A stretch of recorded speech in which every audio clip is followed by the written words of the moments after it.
মারিয়াম আর তার প্রিয় বান্ধবী মাইশা ওরা দুজন ছিল একে অপরের খুব ভালো বন্ধু।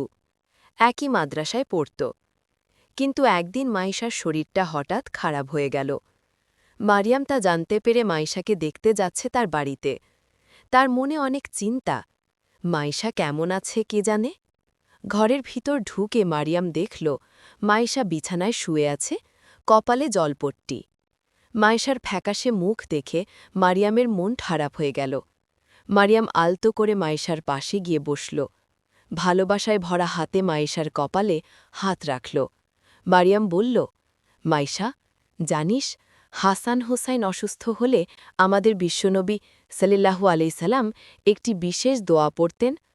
মাইশা অবাক হয়ে জিজ্ঞেস করল, কি দোয়া? মারিয়াম ধীরে ধীরে দোয়াটি পাঠ করল। আউযু বিকাল্লিমাতিল্লাহি তালাম্মাতি মিন কুল্লি শাইতানিউ ওয়া হাম্মা ওয়া মিন কুল্লি আইনিল লাম্মা। মারিয়াম ব্যাখ্যা করল, এই দোয়ার অর্থ হল, আমি আল্লাহর পরিপূর্ণ কালেমা দ্বারা প্রত্যেক শয়তানকে, বিষাক্ত প্রাণী এবং প্রত্যেক কুদৃষ্টির অনিষ্ট হতে পানাহা চাচ্ছি। ইবনুল আব্বাস রহিত বর্ণিত, বুখারী।